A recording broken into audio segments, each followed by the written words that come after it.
ജനുവരി മാസം 3-ാം തീയതി ക്രിസ്തുവർഷം 2024 പാലാരൂട്ടിൻ ബൈബിൾ ചർച്ച് മലയാളം കൂട്ടായ്മയിൽ നിന്ന് ദൈവവചനവുമായി ഒരിക്കൽ കൂടി വിൻസെൻ്റ് തോമസ്.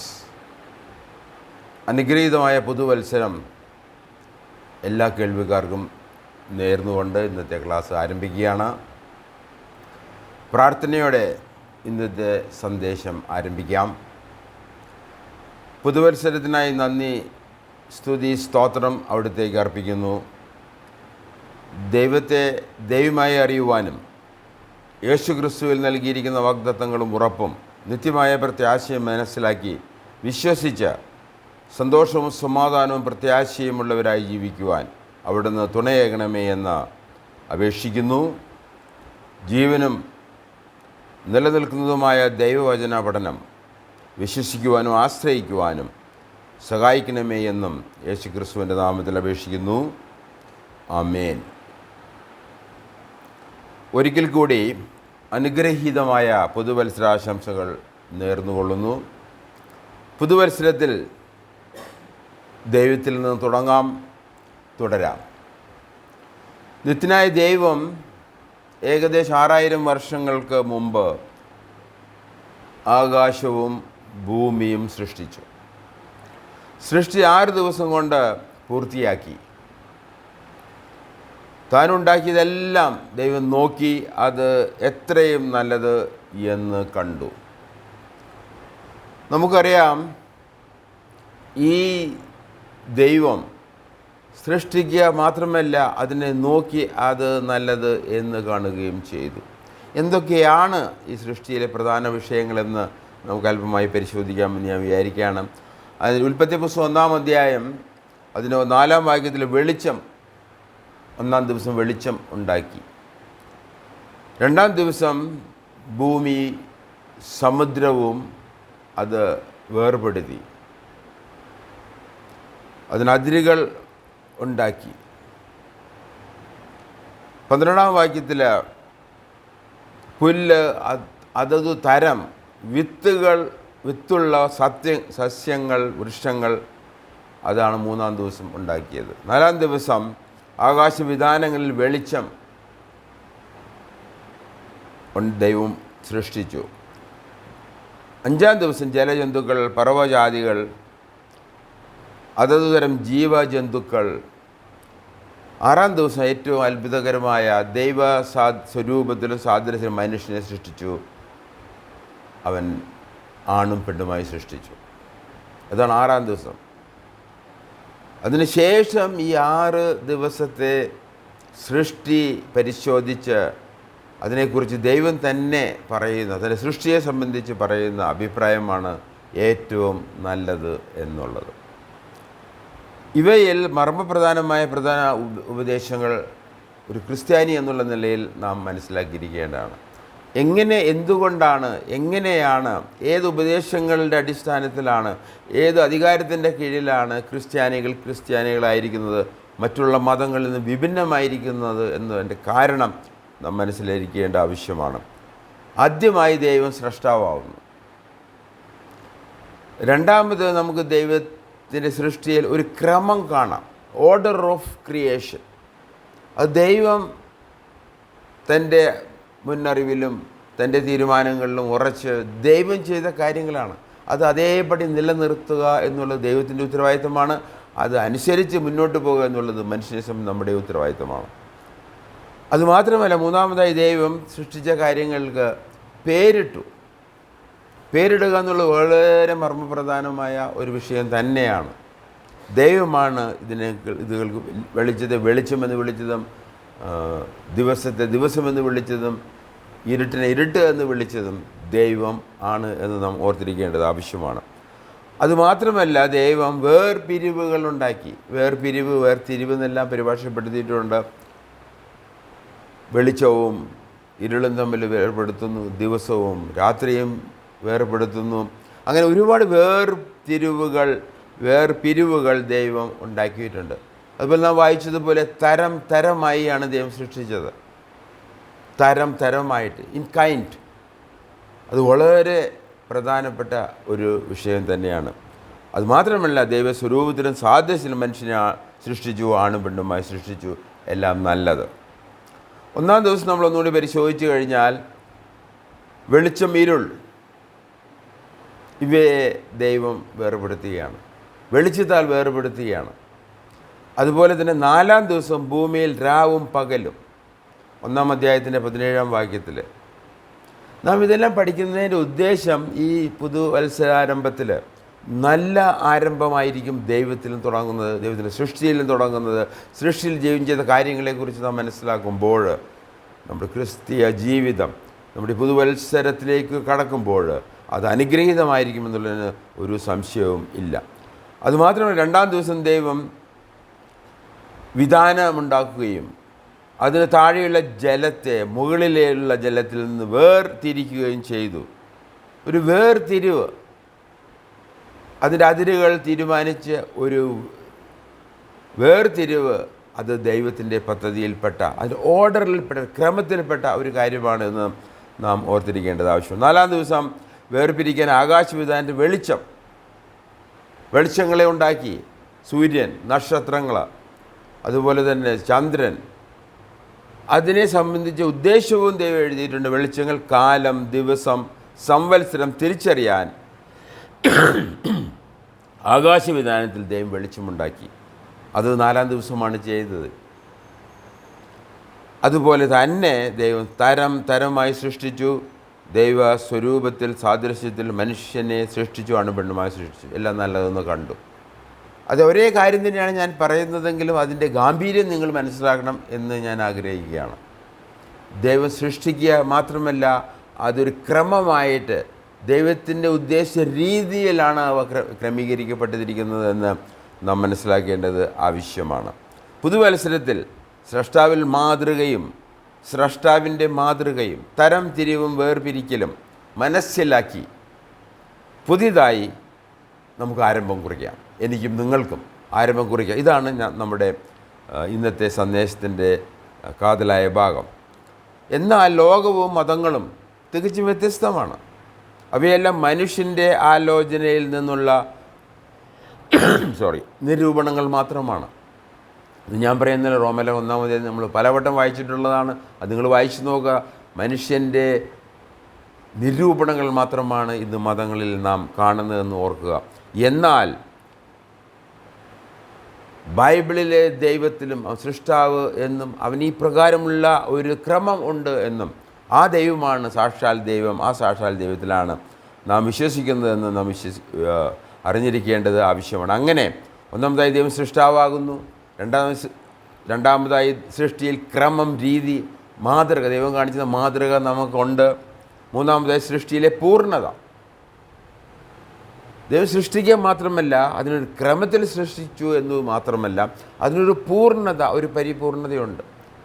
ദൈവം എത്രയോ സങ്കീർണമായിട്ടുള്ള ഈ ഭൂമിയെ, ഏതൊക്കെ സങ്കീർണമാണ് എങ്കിലും, നമ്മുടെ കാഴ്ചപ്പാടിൽ സങ്കീർണമെങ്കിലും ദൈവം അതിനെ വളരെ പരിപൂർണമായിട്ട്, പ്രത്യേകിച്ച് മനുഷ്യന് ഈ ഭൂമിയിൽ ജീവിക്കാൻ തക്കവണ്ണം പരിപൂർണതയുള്ളതായിട്ട് തന്നെയാണ് അത് സൃഷ്ടിച്ചിരിക്കുന്നത്. നമുക്കറിയാം, ദൈവം 1-ാം ദിവസം ഉഷസായി സന്ധ്യയായി 1-ാം ദിവസം, ഉഷസായി സന്ധ്യയായി 2-ാം ദിവസം, അങ്ങനെ.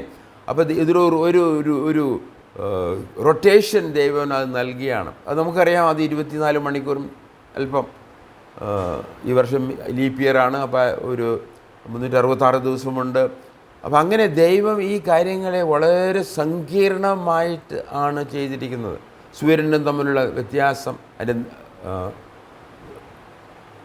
എത്രയോ കൃത്യമായിട്ടാണ് ദൈവം നമുക്ക് താപം നിയന്ത്രിക്കാൻ തക്കവണ്ണം സൂര്യനെ ഭൂമിക്ക് അങ്ങ് ദൂരത്ത് വെച്ചിരിക്കുന്നത്. അതുപോലെ തന്നെ നമ്മുടെ ചന്ദ്രൻ, അതുപോലെയുള്ള സൃഷ്ടിയിലെ കാര്യങ്ങളിൽ നമ്മൾ അതിൻ്റെ കൃത്യത, അതിൻ്റെ വേഗത, അതിൻ്റെ റൊട്ടേഷൻ, അതിൻ്റെ ക്രമണം, ഇതെല്ലാം നാം പരിശോധിക്കുമ്പോൾ അത്ഭുതകരമായ രീതിയിലാണ് ദൈവം ചെയ്തിരിക്കുന്നതെങ്കിൽ അത് പരിപൂർണത ഉള്ളത് ആയിരുന്നു എന്ന് നമുക്കറിയാം. ഒരു സാധനം, ഒരു വസ്തു എടുത്തിട്ട് അതിനെ നമ്മൾ ചുറ്റുകയാണെങ്കിൽ സെൻട്രിഫ്യൂഗൽ ഫോഴ്സ്, സെൻട്രിപിറ്റൽ ഫോഴ്സ് എന്നൊക്കെ നാം സയൻസിൽ പഠിച്ചിട്ടുണ്ട്. ഇത്രയും ഭാരമുള്ള ഗ്രഹങ്ങളെ അത് വളരെ വേഗത്തിൽ ഇത് ചുറ്റുമ്പോൾ ഉണ്ടാകാവുന്ന ആ കാര്യങ്ങളെല്ലാം ക്രമീകരിച്ച് തന്നെയാണ് ദൈവം അത് ചെയ്തിരിക്കുന്നത്. അതിന് ഒരു ഉദാഹരണമായിട്ട് ഞാൻ എടുക്കുന്നത് മൂന്നാമതായി സൃഷ്ടിയിലെ പൂർണ്ണതയെ അതിൻ്റെ സങ്കീർണമെങ്കിലും അതിൻ്റെ പൂർണ്ണതയെ മനസ്സിലാക്കാത്ത യെശയ്യാപ്രവചനം 40-ാം അധ്യായത്തിൻ്റെ 12-ാം വാക്യമാണ് ഞാൻ എടുത്തിരിക്കുന്നത്. ദൈവത്തെക്കുറിച്ച് ഇവിടെ പറയുമ്പോൾ കൈക്കുമ്പിളിൽ ആഴികളെ അളക്കുകയും, ആഴി നമുക്കറിയാം സമുദ്രമാണ്, കൈക്കുമ്പിളിൽ ആഴികളെ അളക്കുകയും വിശാലതയെ ചാണിൽ ഒരുക്കുകയും ഭൂമിയിലെ പൊടിയെ അളവ് പാത്രത്തിൽ ഉൾക്കൊള്ളിക്കുകയും പർവ്വതങ്ങളുടെ ഭാരം വെള്ളിക്കോലിൽ നിശ്ചയിക്കുകയും കുന്നുകളെ തുലാസിൽ തുറക്കുകയും ചെയ്യുന്നവനാര്? ഇതാണ് ദൈവം. അത്ര സങ്കീർണമായി കൃത്യമായിട്ടാണ് ദൈവം ഈ പ്രപഞ്ചത്തെ സൃഷ്ടിച്ചിരിക്കുന്നത്. അതിനൊരു ക്രമമുണ്ട്, അത് അപ്രകാരം തന്നെ ആയിരിക്കും എന്നുള്ളതും വളരെ പ്രധാനപ്പെട്ട വിഷയമാണ്. നാലാമതായി സൃഷ്ടി ദൈവത്തിൻ്റെ പൂർണ്ണ നിയന്ത്രണത്തിലാണ്. ഈ സൃഷ്ടി പൂർണ്ണ ദൈവത്തിൻ്റെ നിയന്ത്രണത്തിൽ ആണ് എന്നും നമുക്ക് എബ്രായ ലേഖനം 1-ാം അധ്യായത്തിൻ്റെ 3-ാം വാക്യത്തിൽ വ്യക്തമായിട്ട് ദൈവത്തിൽ എഴുതിയിട്ടുണ്ട്. പുത്രൻ തൻ്റെ ശക്തിയുടെ വചനത്താൽ അവൻ എല്ലാറ്റിനെയും താങ്ങി നിർത്തുന്നു, അതും വഹിക്കുന്നു എന്നും ചില പരിഭാഷകളിലുണ്ട്. അതിൻ്റെ 1-ാം അധ്യായത്തിൻ്റെ അതിപ്രകാരമാണ്. അതിൻ്റെ 1 മുതൽ 3 വരെ വാക്യങ്ങൾ ഞാൻ വായിക്കാൻ ആഗ്രഹിക്കുകയാണ്. ദൈവം പണ്ട് ഭാഗമായിട്ട് വിവിധമായിട്ടും പ്രവാചകൻ മുഖാന്തരം പിതാക്കന്മാരോട് അരുളി ചെയ്തിട്ട് ഈ അന്ത്യകാലത്ത് പുത്രൻ മുഖാന്തരം നമ്മോട് അരുളി ചെയ്തിരിക്കുന്നു. ഇപ്പോൾ 2-ാം വാക്യത്തിലെ വിഷയം പുത്രനാണ്. അവനെ താൻ സകലത്തിനും അവകാശിയാക്കി വെച്ചു, അവൻ മുഖാന്തരം ലോകത്തെയും ഉണ്ടാക്കി. 3-ാം വാക്യം, അവൻ അവൻ്റെ തേജസ്സിൻ്റെ പ്രഭയും തത്വത്തിൻ്റെ മുദ്രയും സകലത്തെയും തൻ്റെ ശക്തിയുള്ള വചനത്താൽ വഹിക്കുന്നവനും ആകൊണ്ട്. പിന്നെ പറഞ്ഞിരിക്കുന്നവൻ എന്ത് നമുക്കിവിടെ ചെയ്തു? പാപങ്ങൾക്ക് പരിഹാരം ഉണ്ടാക്കിയ ശേഷം ഉയരത്തിൽ മഹിയുടെ വലത്ത് ഭാഗത്തിരിക്കുക. നമ്മുടെ വിഷയം ഈ സൃഷ്ടി ദൈവം സൃഷ്ടിക്കുക മാത്രമല്ല, അത് ക്രമമായി സൃഷ്ടിക്കുക മാത്രമല്ല, അതിനെ നിയന്ത്രിക്കുന്നു, വഹിക്കുന്നു എന്നുള്ളതും ദൈവവചനം പഠിപ്പിക്കുന്ന പ്രധാനപ്പെട്ട ക്രിസ്തീയ ഉപദേശം ആകുന്നു. ഇവയെല്ലാം ദൈവവചനത്തിലെ സത്യങ്ങളാണ്. അതുകൊണ്ട് നിങ്ങൾക്ക് ദൈവവചനം അറിയില്ല എങ്കിൽ കഷ്ടം. കാരണം ഈ പ്രപഞ്ചം എങ്ങനെയാണ് കറങ്ങിക്കൊണ്ടിരിക്കുന്നത്, ഇതിനാരെയാണ് വഹിക്കുന്നത്, എങ്ങനെയാണ് നിയന്ത്രണത്തിലായിരിക്കുന്നത്, അതുകൊണ്ട് നമുക്ക് ശാന്തതയും പ്രത്യാശയും ഉണ്ടാകാൻ തക്കവണ്ണം ഇവയെല്ലാം നമുക്ക് ഗുണകരമായിരിക്കും. അതുകൊണ്ട് ദൈവവചനം, ബൈബിൾ എന്ന് പറയുന്ന 66 പുസ്തകങ്ങളടങ്ങിയ ഈ പുസ്തകം വളരെ പ്രധാനപ്പെട്ട തന്നെ ആണ്. ഇവയെല്ലാം ഈ വസ്തുതകൾ ഇതിനപ്പുറം നമുക്ക് പഠിക്കാവുന്ന വിഷയങ്ങളാണ്. സൃഷ്ടിയെ സംബന്ധിച്ച്, സൃഷ്ടിക്രമത്തെ സംബന്ധിച്ച്, സൃഷ്ടിയിലെ നിയന്ത്രണത്തെ സംബന്ധിച്ച്, അത് വഹിക്കുന്നത് ആരാണ് എന്ന് നമ്മൾ അറിയുമ്പോൾ ഈ ദൈവത്തെ, ഈ പുത്രനെ നമുക്ക് വിശ്വസിക്കാൻ അത് ഇടയായിത്തീരും. ഇവയെല്ലാം വചനത്തിലെ സത്യങ്ങളാണ്. ബൈബിളിനെ പറ്റി ബൈബിളിൽ തന്നെ സാക്ഷ്യപ്പെടുത്തുന്ന നിങ്ങൾ ശ്രദ്ധയിലേക്ക് കൊണ്ടുവരാൻ ഞാൻ ആഗ്രഹിക്കുകയാണ്. ബൈബിളിനെ കുറിച്ച് പറയുന്ന ശ്രദ്ധേയമായ വിഷയങ്ങൾ. യെശയ്യാപ്രവചനം 40-ാം അധ്യായത്തിൻ്റെ 8-ാം വാക്യത്തിൽ നമ്മുടെ ദൈവത്തിൻ്റെ വചനമാകട്ടെ എന്നേക്കും നിലനിൽക്കുന്നു. ഞാൻ 40-ാം അധ്യായം എടുക്കാൻ കാരണം അതിൽ ഈ കാര്യം കൊണ്ട് എഴുതിയിട്ടുണ്ട്. മനുഷ്യൻ പുല്ല് പോലെയാകുന്നു, എന്നാൽ സ്ഥിരമായ നിത്യമായ ഒന്ന് ഉണ്ട് എങ്കിൽ അത് ദൈവവും ദൈവത്തിൻ്റെ വചനവുമാണ്. ഇത് മാറിപ്പോകുന്ന വചനമല്ല. യെശയ്യാപ്രവചനം നമ്മൾ വായിക്കുമ്പോൾ എൻ്റെ 40-ാം അധ്യായം വളരെ അനുഗ്രഹീതമായ ഒരു അധ്യായമാണ്. ഇവിടെ ഒരു പ്രവചനമാണത്, ഇസ്രായേലിനെ സംബന്ധിച്ച് പ്രവചനം. ഇസ്രായേലിനോട് പറയുകയാണ്, എൻ്റെ ജനത്തെ ആശ്വസിപ്പിൻ എന്ന് നിങ്ങളുടെ ദൈവം അരുളി ചെയ്യുന്നു. യെരൂശലേമിനോട് ആദരവോടെ സംസാരിച്ച് അവളുടെ യുദ്ധസേവ കഴിഞ്ഞു, അവളുടെ അകൃത്യം മോചിക്കപ്പെട്ടു, അവൾ തൻ്റെ സകല പാപങ്ങൾക്കും പകരം യഹോവയുടെ കയ്യിൽ നിന്ന് ഇരട്ടിയായി പ്രാപിച്ചിരിക്കുന്നു എന്ന് അവളോട് പറയുവിൻ. കേട്ടോ, ഒരുത്തൻ വിളിച്ചു പറയുന്നത്, മരുഭൂമിയിൽ യഹോവയ്ക്ക് വഴിയൊരുക്കുവിൻ, നിർജ്ജന പ്രദേശത്ത് നമ്മുടെ ദൈവത്തിന് ഒരു പെരുവഴി നിരപ്പാക്കുവിൻ. ഇതറിയാം യോഹന്നാൻ സ്നാപകൻ വന്നതിന് ശേഷം തുടങ്ങിയ ഒരു കാര്യമാണത്. അത് പ്രവചനമായിട്ടുള്ളതാണ്. അതിനുശേഷം 4-ാം വാക്യത്തിൽ എല്ലാ താഴ്വരയും നികന്നു, എല്ലാ മലയും കുന്നും താണ് വരയണം, വളഞ്ഞത് ചൊവ്വായും ദുർഘടങ്ങൾ സമമായും തീരേണം.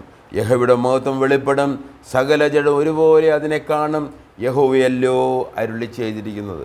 അതുകൊണ്ട് ദൈവവചനത്തിൽ ദൈവം പറഞ്ഞിരിക്കുന്ന കാര്യങ്ങൾ അത് സുസ്ഥിരമാണ്. അത് നടക്കും നടക്കും നടക്കും എന്നുള്ളത് നമ്മൾ ഓർത്തിരിക്കേണ്ടതാണ്. 6-ാം വാക്യത്തിൽ കേട്ടോ വിളിച്ചു പറയുക എന്ന് ഒരുത്തൻ പറയുന്നു, എന്ന് വിളിച്ചു പറയേണ്ടത് എന്ന് ഞാൻ ചോദിച്ചു. സകല ജഡവും പുല്ലുപോലെ, അതിൻ്റെ ഭംഗിയെല്ലാം വയലിലെ പൂ പോലെയുമാകുന്നു. യഹോവയുടെ ശ്വാസം അതിന്മേൽ ഊതുകയും പുല്ലുണങ്ങുകയും പൂ വാടുകയും, അതേ ജനം പുല്ല് തന്നെ. എന്നിട്ട് പറയുകയാണ്, പുല്ലുണങ്ങുന്നു പൂവാടുന്നു, നമ്മുടെ ദൈവത്തിൻ്റെ വചനമോ എന്നേക്കും നിലനിൽക്കും. അതുകൊണ്ട് ദൈവവചനത്തിലേക്ക് ദൈവത്തിലേക്ക് തിരിയുക എന്നുള്ളത് മനുഷ്യനെ സംബന്ധിച്ച പരമപ്രധാനമായ ഒരു വിഷയം തന്നെയാണ്. എന്നാൽ മനുഷ്യരെ ആശ്രയിച്ച് മനുഷ്യരെ പ്രീതിപ്പെടുത്തി ജീവിക്കുന്ന ജനത്തെയാണ് നാം കാണുന്നത്. ഈ വർഷം ഇതിനൊരു മാറ്റം വന്നേ തീരും. എന്നെ കേൾക്കുന്നവർ, നിങ്ങൾ ദൈവത്തിലേക്ക് തിരിയണം. ഈ ദൈവവചനത്തിലെ ദൈവത്തെങ്കിലേക്ക് തിരിയണം. അവൻ്റെ വാഗ്ദാനങ്ങളിലേക്കും അവൻ്റെ പ്രത്യാശാ വിഷയങ്ങളിലേക്കും രക്ഷയെ സംബന്ധിച്ച വിഷയങ്ങളിലേക്കും നാം തിരിയേണ്ടത് നമ്മെ സംബന്ധിച്ച് ഈ വർഷം വളരെ പ്രധാനപ്പെട്ട വിഷയം തന്നെയാണ്.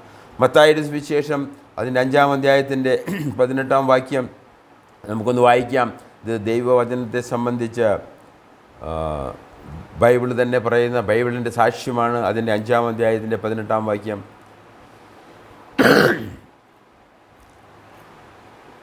സത്യസത്യമായിട്ട് ഞാൻ നിങ്ങളോട് പറയുന്നു, ആകാശവും ഭൂമിയും ഒഴിഞ്ഞു പോകും വരെ സകലവും നിവൃത്തിയാകുവോളം ന്യായപ്രമാണത്തിൽ നിന്ന് ഒരു പുള്ളിയെങ്കിലും ഒരു നാളും ഒഴിഞ്ഞു പോവുകയില്ല.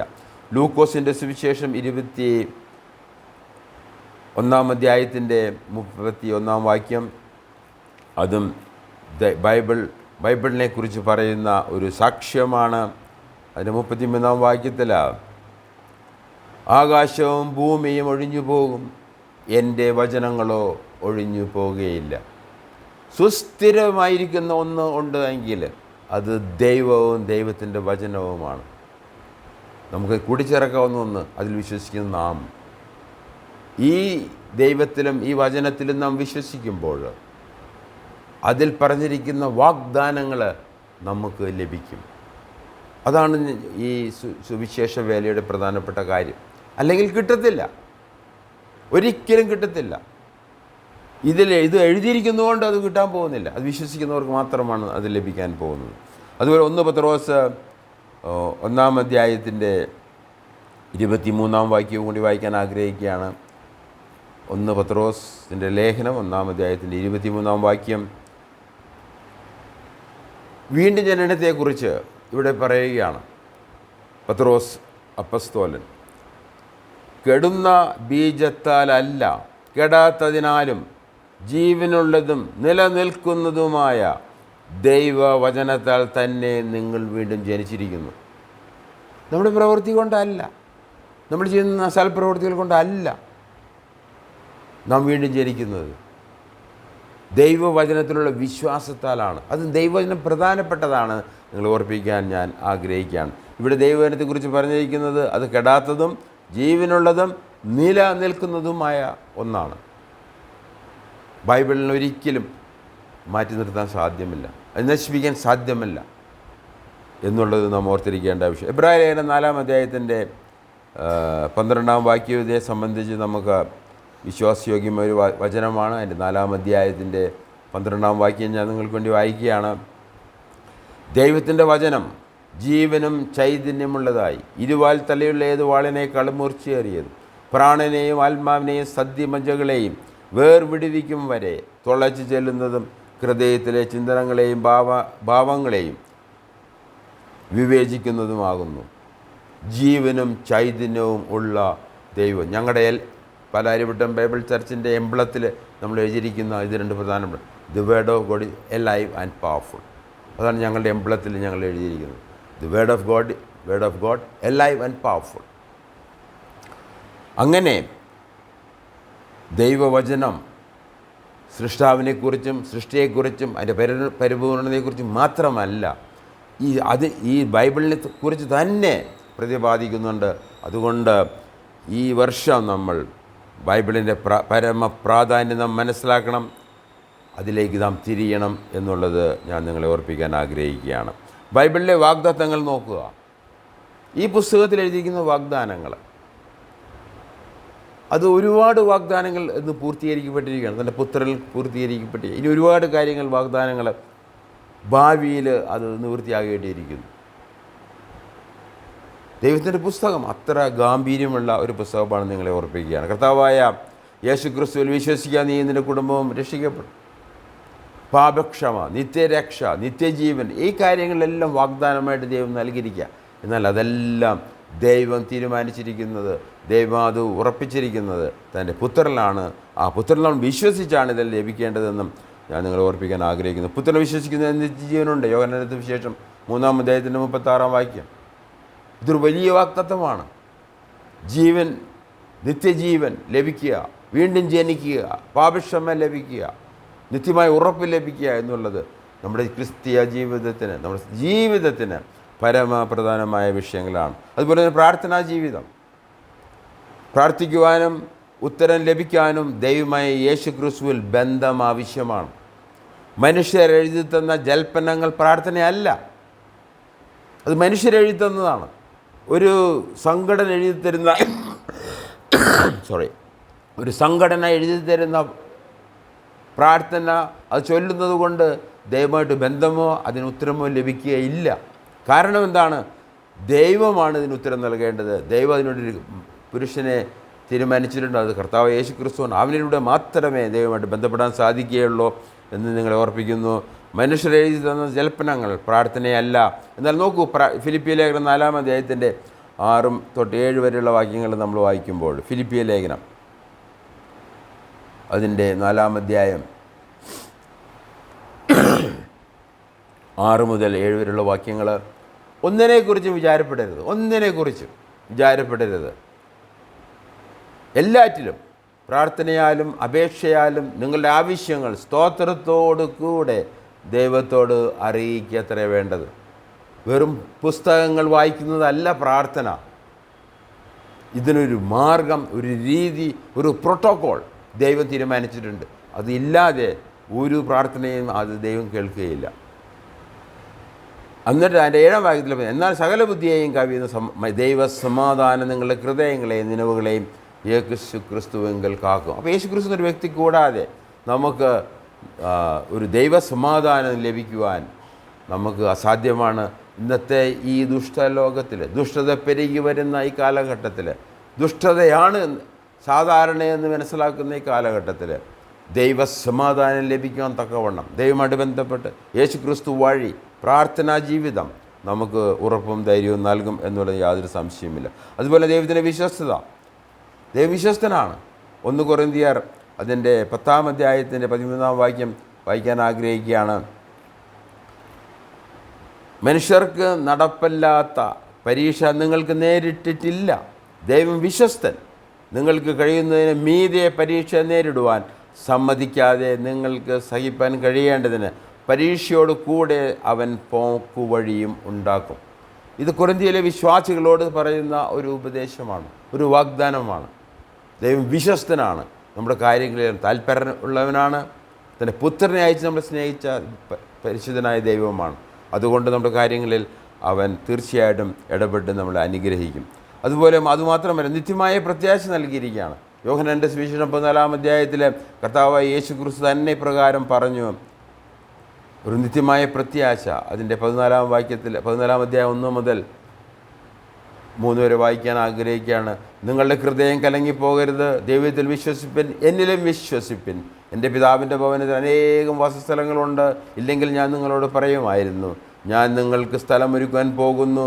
ഞാൻ പോയി നിങ്ങൾക്ക് സ്ഥലം ഒരുക്കിയാൽ ഞാൻ ഇരിക്കുന്ന ഇടത്ത് നിങ്ങളും ഇരിക്കേണ്ടതിന് പിന്നെയും വന്ന് നിങ്ങളെ എൻ്റെ അടുക്കൽ ചേർത്തുകൊള്ളും. എത്രയോ നിത്യമായ ഒരു ഉറപ്പും ധൈര്യവുമാണ് നമുക്ക് ഈ വാക്കിൽ നിന്ന് കിട്ടുന്നത്. യേശുക്രിസ്തു തന്നെ തൻ്റെ വായ കൊണ്ട് പറഞ്ഞ കാര്യങ്ങളാണ് ഇവിടെ രേഖപ്പെടുത്തിയിരിക്കുന്നത്. അതുപോലെ തന്നെ മത്തായിയുടെ സുവിശേഷം 28-ാം അധ്യായത്തിൻ്റെ അതിൻ്റെ അവസാന ഭാഗം നമ്മൾ വായിക്കുമ്പോൾ ഗ്രേറ്റ് കമ്മീഷൻ എന്നറിയപ്പെടുന്ന ഈ അധ്യായത്തിൻ്റെ അവസാനത്തിൽ ഇപ്രകാരം എഴുതിയിരിക്കുന്നത്, അതിന് മത്തായിയുടെ 28-ാം അധ്യായം 19-20 വാക്യങ്ങൾ. ആകയാൽ നിങ്ങൾ പുറപ്പെട്ട പിതാവിൻ്റെയും പുത്രൻ്റെയും പരിശുദ്ധാത്മാവിൻ്റെയും നാമത്തെ സ്നാനം കഴിപ്പിച്ചു. ഞാൻ നിങ്ങളോട് കൽപ്പിച്ചതൊക്കെയും പ്രമാണിക്കാൻ തക്കവണ്ണം ഉപദേശിച്ചും കൊണ്ട് സകല ജാതികളെയും ശിഷ്യരാക്കിക്കൊള്ളുവിൻ. ഞാനോ ലോകാവസാനത്തോളം എന്നാളും നിങ്ങളോട് കൂടെ എന്നും ഉണ്ട് എന്ന് അരുളി ചെയ്തു. ലോകാവസാനം വരെ നമ്മളോട് കൂടെ ഒരാളുണ്ട്, അതാണ് കർത്താവായ യേശു ക്രിസ്തു. ഇതൊരു നിത്യമായ ഒരു പ്രത്യാശയാണ്. എബ്രായ ലേഖനം 13-ാം അധ്യായത്തിന് 5-ാം വാക്യം നമ്മൾ പരിശോധിച്ചാൽ അതിൻ്റെ അവസാന അധ്യായത്തിൽ 5-ാം വാക്യത്തിൽ നിങ്ങളുടെ നടപ്പ് ദ്രവ്യാഗ്രഹമില്ലാതായിരിക്കട്ടെ. ദ്രവ്യാഗ്രഹം the root of all evil is love of money. Not money is love. അതുകൊണ്ട് അതിനെക്കുറിച്ച് ഇവിടെ പറഞ്ഞിരിക്കുകയാണ്, നിങ്ങൾക്ക് നടപ്പ് ദ്രവ്യാഗ്രഹമില്ലാത്തതായിരിക്കട്ടെ, ഉള്ളത് കൊണ്ട് തൃപ്തിപ്പെടുവിൻ. ഞാൻ നിങ്ങളെ ഒരു നാളും കൈവിടുകയില്ല, ഉപേക്ഷിക്കുമില്ല എന്ന് അവൻ തന്നെ അരുളി ചെയ്തിരിക്കുന്നുവല്ലോ. ഇന്ന് സാത്താൻ തൻ്റെ പ്രജകളെ കഠിനാധ്വാനം ചെയ്യിക്കുകയാണ്. ഇന്ന് സാമ്പത്തികമായിട്ടുള്ള ഒരു മേൽക്കോയ്മയാണ് സാത്താനുള്ളത്. അതുകൊണ്ട് ഈ വർഷം നമ്മൾ ചിലവഴിക്കുന്ന ഓരോ നയ പൈസയും അത് ദൈവത്തിന് വേണ്ടിയാണോ എന്ന് നമ്മൾ പരിശോധിക്കേണ്ടത് ആവശ്യമാണ്. തിന്നാലും കുടിച്ചാലും എന്ത് ചെയ്താലും അതെല്ലാം ദൈവനാമത്തിനാണോ എന്ന് നമ്മൾ പരിശോധിച്ച് ഈ വർഷം ചെയ്യണം എന്ന് ഞാൻ നിങ്ങളോട് ആഗ്രഹിക്കുകയാണ്. ആയതിനാൽ പുതുവത്സരം ബൈബിളിന് പ്രാധാന്യം നാം നൽകേണ്ടത് ആവശ്യമാണ്. ബൈബിൾ പ്രകാരം ആദാമിൻ്റെ അനുസരണക്കേട് ശ്രദ്ധിക്കുക. ഉൽപ്പത്തി പുസ്തകം 3-ാം അധ്യായത്തിൻ്റെ 17 മുതൽ 19 വാക്യങ്ങൾ വായിക്കുമ്പോൾ ആദത്തോട് അവിടുന്ന് ദൈവം പറഞ്ഞു, തിന്നരുതെന്ന് ഞാൻ പറഞ്ഞ പഴം. ദൈവം ആദാമിനോട് പറഞ്ഞു, നീ ഈ പഴത്തിൽ തിന്നാൽ മരിക്കുമെന്ന് പറഞ്ഞു. ഇവിടെ പറയുകയാണ്, ആദത്തോട് അവിടുന്ന് പറഞ്ഞു, തിന്നരുതെന്ന് ഞാൻ പറഞ്ഞ പഴം സ്ത്രീയുടെ വാക്ക് കേട്ട് നീ തിന്നതുകൊണ്ട് നീ മൂലം മണ്ണ് ശപിക്കപ്പെട്ടതായിരിക്കും. ആദാം ശപിക്കപ്പെടാൻ കാരണം അവൻ ദൈവത്തെ അനുസരിക്കാതെ മനുഷ്യർ പറഞ്ഞു അനുസരിച്ചു എന്നുള്ളതാണ്. അതുകൊണ്ട് ഈ വർഷം നമ്മൾ ദൈവത്തെ അനുസരിക്കുന്നവരായി തീരണം എന്നുള്ളത് എൻ്റെയും നിങ്ങളുടെയും ആവശ്യമാണ്. ദൈവം നമ്മളെ സഹായിക്കും, ദൈവം നമുക്ക് തുണ എന്നുള്ളത് തീർച്ചയായിട്ടും നമുക്കറിയാവുന്നൊരു വിഷയം തന്നെയാണ്. മനുഷ്യരെ അനുസരിക്കുന്നതിലും ഗുണകരം ദൈവത്തെ അനുസരിക്കുന്നത് തന്നെ.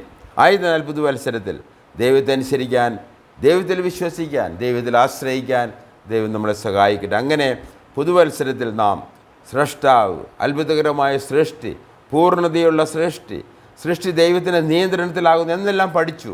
ദൈവദിനത്തിൽ ദൈവം ജന്മാവകാശമായി വാഗ്ദത്തങ്ങൾ നൽകിയിട്ടുണ്ട്. രക്ഷ എന്നുള്ളത് നമ്മുടെ ജന്മാവകാശമാണ്. അതൊരു സംഘടന തരുന്നതല്ല, ഒരു മനുഷ്യൻ തരുന്നതല്ല, അത് ദൈവം നമുക്ക് ജന്മാവകാശം നൽകിയ ആദാമിൽ നഷ്ടപ്പെട്ടത് ക്രിസ്തു നൽകുന്നതാണ് രക്ഷ എന്നുള്ളത് ഓർപ്പിക്കാൻ ആഗ്രഹിക്കുകയാണ്. യേശുക്രിസ്തുവിൽ വിശ്വസിക്കുന്നവൻ നിത്യജീവൻ. യേശുക്രിസ്തു എന്ന വ്യക്തി ക്രൂശിലെ പാപപരിഹാരം. യേശുക്രിസ്തു, ഒരുപാട് ക്രിസ്തുക്കൾ ഈ ലോകത്തിലുണ്ട്. യേശു ക്രിസ്തു എന്നും യേശു ക്രിസ്തു എന്നുള്ള നാമതി ഒരുപാട് വന്നിട്ടുണ്ട്. പല സഭകൾക്കും ഓരോ യേശു ക്രിസ്തുക്കളുണ്ട്. എന്നാൽ വാസ്തവമായിട്ടുള്ള യേശു ക്രിസ്തുവിന്, വേദപുസ്തകത്തിലെ യേശു ക്രിസ്തുവിലും അവൻ ക്രൂശിൽ പാപപരിഹാരം നടത്തിയാലും വിശ്വസിക്കുന്നതിനാലാണ് നമുക്ക് രക്ഷ ലഭിക്കുന്നത്. അതിലേക്ക് നിങ്ങളെ ഞാൻ ഓർപ്പിക്കാൻ ആഗ്രഹിക്കുന്നു. അതുപോലെ നിത്യമായ പ്രത്യാശ, പ്രാർത്ഥനാ ജീവിതം, നിത്യമായ രക്ഷ, നിത്യമായ പ്രത്യാശ, നിത്യരക്ഷയ്ക്കും നിത്യമായ പ്രത്യാശയ്ക്കും യേശു ക്രിസ്തുവിൽ വിശ്വസിക്കാൻ, ആശ്രയിക്കുവാൻ ദൈവം സഹായിക്കട്ടെ എന്ന പ്രാർത്ഥനയോടെ പാലാരിവട്ടം ബൈബിൾ ചർച്ച് ഈ മിനിസ്ട്രിയിൽ നിന്ന് വിൻസെൻ്റ് തോമസ് ഏവർക്കും ദൈവിക കൃപയും സമാധാനം നേരുന്നു. പുതുവത്സര ആശംസകൾ ഒരിക്കൽ കൂടി നേരുന്നു. നന്ദി, നമസ്കാരം.